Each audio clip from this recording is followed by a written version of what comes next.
বাঢ়িয়ে আছে কপিলি ইটোৰ পিছত সিটো মাথাউৰি ছিঙিছে পানীৰ সোঁতে খহাই নিলে কামপুৰ যমুনামুখ সংযোগী পথ বাৰত বিধ্বস্ত হৈ পৰিছে কামপুৰৰ ২০খনৰ অধিক গাঁও বাৰত উপঙি আছে বাহন ঘৰৰ ভিতৰতে এতিয়াও আবদ্ধ হৈ আছে বহু লোক বাৰে বুঢ়াই পেলোৱাত অবৰ্ণনীয় পৰিস্থিতি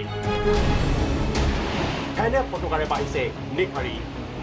পানীৰ তলত কামপুৰ কঠীয়ালিৰ পথ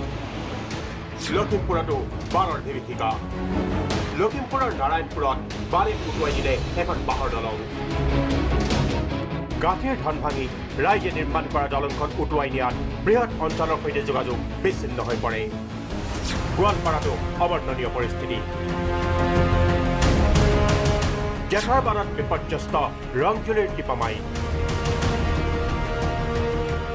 পানীত ডুব গৈ আছে শ শ বিঘা খেতিপথাৰ পকা ধান গজালি মেলাৰ শংকা কৃষকৰ মুকলমুৱাৰ বৰক্ষেত্ৰীতো বাৰত বিলৈ কৃষকৰ জাগিৰোডত অপৰিৱৰ্তিত বান পৰিস্থিতি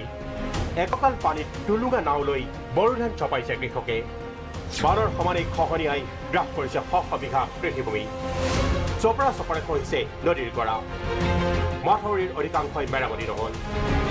প্ৰথমটো বানতেই মাৰাক্ৰান্তৰ অবৰ্ণনীয় পৰিস্থিতি নলবাৰীত বানত উটি গ'ল কিশোৰ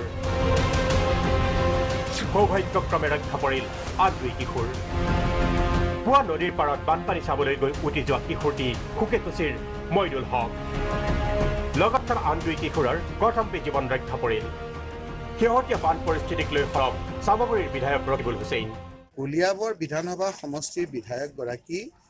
এই বান নিয়ন্ত্ৰণৰ দায়িত্বত আছে তেই যদি আপোনাৰ ৰক্ষা কৰিব নোৱাৰিলে বাকী অসমৰ কি ছবি সেই কথাখিনি ইয়াত থিয় হৈ সকলো ধৰিব পাৰিব হাজো অভয়াপুৰী লাহৰীঘাট গহপুৰত এতিয়াও মেৰামতি হোৱা নাই বহু মাথাউৰি ফলত বাৰিষা অহাৰ লগে লগে শংকাত ভুগিছে নৈপৰীয়া ৰাইজে ব্যুৰো ৰিপৰ্ট প্ৰাগ নিউজ